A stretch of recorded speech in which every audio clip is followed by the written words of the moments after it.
parce que c'est un jeune qui faisait du coupé décalé et moi je suis pas vite entré dans le coupé décalé. J'étais élève à la Riviera Palmeraie. Je partais à l'école à Tano Namanko, aux deux plateaux. Ensuite, je suis allé à Victor Chouachet. Donc, c'est des artistes que je partais regarder souvent dans nos différentes kermesses ou dans des soirées à Yopougon lorsqu'on se cotisait avec des amis pour aller chauffer, comme on dit chez nous à Abidjan. Donc, je le voyais à la télé, il faisait des hits comme Jonathan et Ma chérie, faut pas pleurer, les garçons d'Abidjan sont comme ça, on va sauter comme mouton, des trucs comme ça. Je voyais, j'aimais bien ce qu'il faisait. J'ai décidé aussi d'entamer une carrière artistique parce que j'aimais bien le coupé décalé. Vous connaissez l'histoire, j'ai fait le featuring avec ma maman Antoinette Alani, le titre Messi Yahweh, qui m'a vraiment donné de la force, de la visibilité. Mais je n'avais pas encore de son pour moi-même. C'est ainsi qu'un jour, dans un maquis de la place, il y a Arafat qui était revenu de France, que je connaissais vraiment pas. J'étais dans mes petits featuring, mes histoires de DJ, mais je n'étais pas encore artiste confirmé. Alors que lui, il était artiste confirmé depuis, je pense, 2004 jusqu'à 2007 où on s'est connus.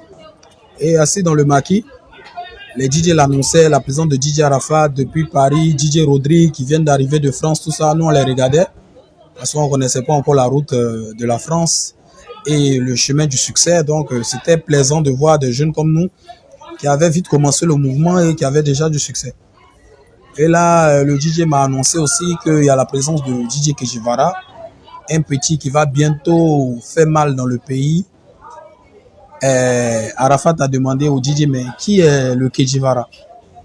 Donc le DJ a dit, ah, c'est le jeune qui est là-bas. Et tout de suite, Arafat a fait venir un manager pour m'appeler. Donc moi, j'étais un peu étonné parce que c'est quelqu'un que je voyais à la télé, je voyais les clips, mais je n'étais pas ami avec lui parce que moi-même, je venais d'entrer dans le mouvement, on ne me connaissait pratiquement pas. Donc, et le DJ est venu me dire, et le manager est venu me dire, ah, il y a Arafat qui demande après toi. Il dit, moi? Il dit, oui. Il dit, il veut voir Kejivara. J'ai dit, ok. Je suis arrivé auprès de lui. Il m'a dit, ah, mon frère, il faut t'asseoir. Je me suis assis. Il m'a demandé, c'est toi qui es Kejivara? Je lui ai dit, oui. Il dit, j'ai écouté ton intervention de le morceau Messi Yahweh de Maman Antoinette Alani. Tu es sûr que c'est toi? Il dit, ouais, c'est moi. Il dit, est-ce que tu peux faire un peu dans mon oreille? C'est comme ça qu'il a commencé à faire mes trucs là. Oya bragada bragada, mamoudi la décalé gwende, moudi là. Et puis il a dit, mais mon gars, tu es fort. Que je sens que tu vas mousser dans le pays. En plus, ta maman chante. Moi aussi, ma maman chante. Donc, je veux qu'on soit amis. Parce que nous deux, on va faire une force. Donc, ça m'a tellement fait plaisir, puisque lui, c'était un artiste déjà confirmé. Puis moi, je voulais entamer le métier, qui était un peu mal vu dans mon quartier à la Riviera Palmeraie, parce qu'il se disait que les faiseurs de coupé décalé, c'était les gars d'Abobo, de Koumansi, de Yopougon, des gens qui se bagarrent, qui font beaucoup de bruit. Et pour un petit de la Palmeraie, c'est impossible de marcher dans ce monde du coupé décalé. Parce que là-bas, les gars étaient plus R&B, rap, freestyle, des choses comme ça. Et moi, je venais un peu bousculer la règle pour dire que je veux être un artiste faiseur de coupé décalé, mais étant fils de Riviera Palmeraie. Donc, l'amitié avec Arafat m'a donné de la force parce que souvent, il m'appelait, ah, mon frère, tu es où? Je suis au quartier à la Riviera Palmeraie chez Madame Zawi, je suis en train de me checker. Il dit, ok, j'arrive là-bas. Indique-moi c'est où il vient, il gare sa voiture jaune. Tout le monde a commencé à me respecter un peu dans le quartier. On dit, ah, mais petit parfait là. Ah. Il commence à mousser un peu, il se promène avec Arafat, tout ça. Donc, c'est un peu ça, notre amitié. C'est comme ça a commencé, tranquillement. À l'époque, j'étais pratiquement inconnu. Quand je marchais avec lui, c'est lui qui était connu. Moi, on ne me connaissait pas. Les photos, c'était avec DJ Arafat. Les autographes, c'était DJ Arafat. Moi, j'étais le petit inconnu. Et notre amitié a duré près de 2 ans. Pendant ce temps aussi, j'ai travaillé jusqu'à ce que je fasse le titre Bobaraba, qui a bien marché, mais ce n'était pas encore le top. Et lorsque j'ai envoyé le titre Tchoukou Tchoukou, ça m'a propulsé au sommet. Et lui, à son tour, il était content de moi parce que quand on se promenait, c'est plus lui on regardait. Mais c'est moi maintenant on regardait. Donc vous le connaissez, il était un peu jaloux. Souvent il dit, ah, toi mon petit, tu vois, aujourd'hui là, les gens ne me regardent plus. C'est toi les gens regardent. Aujourd'hui c'est toi les gens regardent. Tant, tu as vu comment les gens sont. Les gens me font plus de photos avec moi, nanani, nanana. Et moi je lui disais toujours, non, faut pas t'inquiéter. Tu m'as tendu la main quand j'étais rien. Aujourd'hui, je suis DJ Kejevara. C'est à mon tour aussi de faire quelque chose pour toi. Et il faisait certains titres, mais qu'il ne prenait pas parce que ça faisait 2 ans maintenant qu'il était au pays. Depuis les histoires de Ma chérie, faut pas pleurer, Jonathan, les sons étaient vieillissants. Et il n'y avait pas de nouveaux hits. Donc les gars, c'était un peu bizarre sur lui, comme on dit, mais c'est plus trop ici. Et à mon tour de lui tendre la main, je lui ai dit, c'est vrai que tu as l'habitude de travailler avec Max Hero, il n'est pas là, il est en France. Tu as l'habitude de travailler avec des arrangeurs comme Kakou Honoré, tout ça. Mais je veux que tu testes un ami, qui est mon ami, que tu connais pas, qui s'appelle Baby Philippe. Allons chez lui, il va essayer de te faire un hit. Et puis ça va relancer ta carrière aussi, ça va redémarrer ta carrière parce qu'à l'époque, tu m'as apporté ton soutien. Donc cette fois-ci, c'est à moi aussi de t'apporter mon soutien. C'est ainsi que nous sommes allés chez Baby Philippe. Et puis avec Debordo Likoufa, Vetchololas, moi, Baby Philippe, on a aussi assisté au hit Mango qui est sorti. C'est même moi qui ai fait les dédicaces dans le titre et autres, tout ça. Le meilleur souvenir que j'ai d'Arafat, c'est... Il y a trop de souvenirs. Il y a d'autres même que je ne peux pas dire ici parce que, bon, les gens peut-être vont mal interpréter ça. Sinon, il y a trop de choses. Et lorsqu'il a redémarré sa carrière avec Mango, il était dans son coin tranquillement. Moi aussi, je moussais maintenant mon tchoukou. Donc, on a fait un peu chemin séparé, mais on se regardait, on s'appelait, on se voyait à distance. C'était un amour à distance, malgré qu'on n'était plus tellement ensemble comme dans le passé. Parce que chacun avait sa vie, chacun avait son staff maintenant, qui va commander l'autre. Voilà, chacun avait sa vie. Mais le meilleur souvenir que j'ai de DJ Arafat, il n'y a pas longtemps, il animait dans une boîte au Mix Discothèque. Et je suis arrivé là-bas avec ma femme. Donc, Arafat l'a vu, il a dit, ah, mais mon frère, tu es, elle est jolie. Il a dit, ouais, tu es, elle est jolie. Il dit, ah, c'est bon. Mais moi aussi, il faut qu'il te présente ma femme. Parce que tu sais, lui, il voit tout en défi. Si tu viens une jolie femme, il faut qu'il te présente aussi sa jolie femme. Tu viens une jolie chaussure, c'était ça, au fait, le gars. Donc, souvent, certains ne le comprenaient pas. Mais c'était comme ça. Lui, il était toujours dans ces trucs. Donc, je suis arrivé avec ma femme. Il a dit, non, mon frère, tu peux pas me prendre ta femme comme ça et puis ça va rester à l'étranger. Moi aussi, demain, là, il vient chez toi. Il vient te présenter ma femme aussi. Il a dit non, mais nous on tournait, on est venu par hasard te saluer. Il dit non, lui aussi va tourner, va venir par hasard chez moi aussi et sa femme. Que de préparer, de faire à manger, qu'il viendra manger avec sa femme. Il a dit il n'y a pas de problème. Je pensais qu'il s'amusait. Le lendemain, il a dit à ma femme de préparer. Elle a préparé avec notre fille de ménage Honorine. Et il a téléphoné, il dit mais qu'est-ce que tu es où? Il dit je suis à la maison. Il dit ok, il arrive avec ma femme. Il a te présenté ma femme aussi. Il est arrivé ici avec Lolo Kwacha, tous les autres gars. La vidéo même a fait le tour du net. Et bizarrement, c'était 11 août aussi. Voilà, ça faisait 2 ans jour pour jour avec son décès. Et il est arrivé avec sa femme et il me l'a présenté. Il dit, ah, tu as vu comment ma femme est canon aussi, non? Tu pensais que quoi? Oh, en tout cas, tu es déjà full. Donc, on a fini de manger tranquillement. On est allé au studio parce que j'ai un studio aussi à la maison. Et il a posé sur le titre Novelas qu'il a fait en feat avec moi. Et ça a été un gros succès ici en Côte d'Ivoire. Les gens ont vraiment kiffé le son. Maintenant, il arrive à la maison, il m'appelle, il dit, mais qu'est-ce que tu sais que c'est foutaise? Mais il dit, comment c'est foutaise? Il dit, non, moi je suis venu manger chez toi. Il faut que toi aussi tu viennes manger chez moi. Ça ne peut pas rester comme ça. Il dit, ok, il n'y a pas de drap, il y a foie, donc organise et puis on va venir manger. Il dit, bon, demain, je t'appelle, tu vas venir manger à la maison. Il dit, il y a foie. Donc, il m'a appelé. Il dit, après toi, demain, tu viens. Il dit, il n'y a pas de problème. J'ai appelé mes autres gars. Il leur a dit, ah, ben, on va aller manger chez Arafat. Ben, bon. Il y avait tellement de rumeurs. Puis les gens racontaient tellement beaucoup de choses. Donc, ils m'ont dit, KJ, tu vas aller manger chez Arafat. Est-ce que tu as vu ces bagues? Est-ce que tu as vu ces trucs? Attends, tu veux plus que ta voix sorte. Vous savez, il y a toujours des gens qui parlent, qui aiment gâter dans des gens. Il dit, oh, arrêtez vos histoires, le gars, c'est mon gars, il n'y a pas de problème, nani, nana. Mais vers la fin, ils ont tellement aggravé l'affaire que moi-même, j'ai dit, tiens, est-ce qu'il y a les moyens là-bas? Le gars m'appelle, je n'aime pas ça, j'aimerais que je te trouve moyen chez moi. Il dit, ah, famille, je suis à Sini, je suis avec ma famille là-bas, bon, j'ai oublié, Il dit, ok, il garde la nourriture. Dès que tu viens manger. Il dit, hein?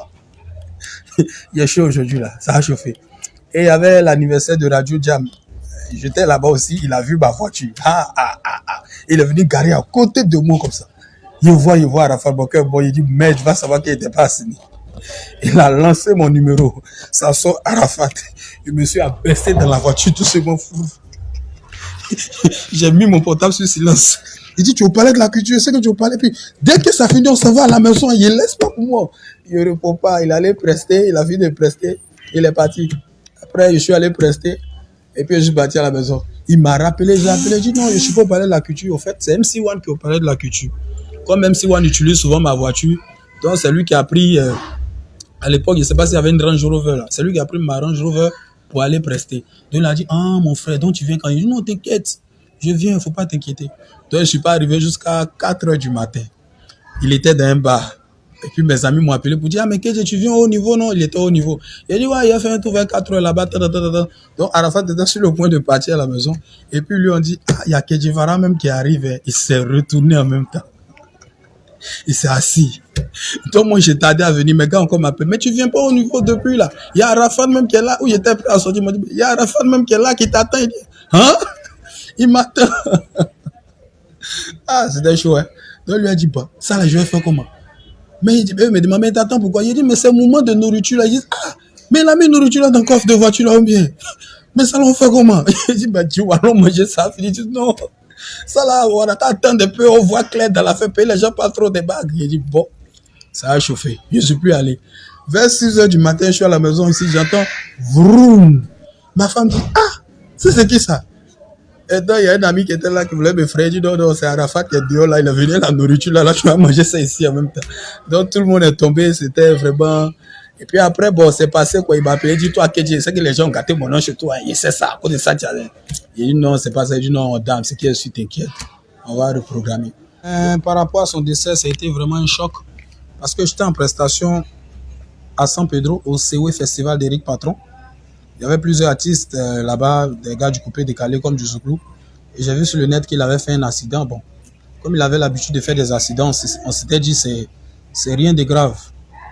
Et le matin, je vois partout rip, paix à son âme. Je me suis dit encore, bon, ça là, le gars il est trop fort parce que lui-même c'est Monsieur Buzz. Donc c'est une histoire de buzz. Malgré que j'ai vu l'annonce dans le journal télévisé, moi je ne croyais pas parce qu'il est tellement fort. Et c'est après, il y a une maman que je respecte bien, maman Mouna Bakayoko, qui m'a dit c'est effectif, qu'elle-même elle a vu, elle-même était sur le lieu, j'ai commencé à croire. Donc c'est un peu ça, j'étais vraiment choqué, j'ai même pas pu dormir parce que je m'imaginais pas le coupé décalé sans Arafat, quoi, parce que je lui disais tout le temps, mais mon frère, tu regardes un peu sur les réseaux, les gens étaient maudits, ils t'insultent matin, midi, soir, tu n'as pas peur. Il dit non, Kedje, il n'y a rien, et puis bon. Chez moi, c'était des paroles en l'air, tout ce que les gens disaient, mais tu vas mourir, tu vas faire ci, tu vas mourir jeune, tu vas faire un accident. En fait, souvent, il faut arrêter de dire de mauvaises choses sur des personnes parce que il faut arrêter de dire de mauvaises choses sur des personnes parce qu'il y a des paroles qui agissent. Nous tous, on voyait ce qui se passait sur les réseaux sociaux. Matin, midi, soir, les gens, ils lançaient des flèches à Arafat, ça le maudissait de part et d'autre. Même ceux qui l'insultaient hier, aujourd'hui, sont à sa cause. Tout le monde dit c'était un ange, il était doux. Ils ont oublié que il y a des commentaires qui sont encore visibles sur certains réseaux où ils insultaient ce monsieur il n'y a même pas 2 semaines. Donc il faut qu'on tire une leçon de tout ça. Il faudrait que chacun ait sa part de responsabilité. Lui-même aussi, de l'au-delà, il faudrait que ça enseigne aussi aux jeunes pour dire que voilà, les malédictions, les injures, tout ça, il faudrait prendre ça au sérieux. Il faudrait toujours faire des actes un peu bien pour attirer aussi beaucoup de bénédictions et de protection. Et voilà, aujourd'hui, on paie un monument, tout le monde pleure, tout le monde est là. Oui, il était bien, il était ci, il était ça, il était comme ça. C'était Jésus-Christ, c'était ceci, c'était... Ah, ils oubliaient que ils nous appelaient même pour se plaindre que pourquoi Kedje Vara, tu fais telle vidéo pour lui, pourquoi tu le soutiens sur tel événement, pourquoi tu postes ses photos, pourquoi tu fais ceci, pourquoi tu fais cela. Il n'est pas venu à ton mariage, pourquoi tu fais ci, tu fais ça. Aujourd'hui, ça me fait rire quand je vois ces mêmes-là à la télévision se jouer les bons samaritains sur les plateaux de télé, ceux qui sont là aux premières loges. Nous-mêmes, les gars, on est derrière là-bas. C'est pathétique. Donc, il faut que ça nous enseigne. Et voilà, moi, je garde un peu une lueur d'espoir parce que c'était Papa Nambuzz, c'est le maître du buzz. Donc, j'ai toujours 10% d'espoir qu'il va réapparaître au stade. Et j'ai ces 10% là d'espoir. Et j'espère que le 30 ou le 31, ces 10% vont se transformer en 100%. Qu'il fasse le buzz de l'année, quoi, qu'il réapparaisse et tout le monde danse, tout le monde chante. À travers ce micro, je tiens à dire Yako à maman Tina qui est ma maman parce qu'elle et ma maman, elles sont tout le temps ensemble. Maman Yako, Yako à sa femme Carmen, Yako à toute la famille, aux enfants, à Maël, et Olopacha, à nos Jaguars, à toute la famille de la Yorogang, à tous ses fans, les Chinois. Beaucoup de courage et on prie ensemble pour que le 30 ou le 31 puisse apparaître comme dans un film d'action. Voilà quoi.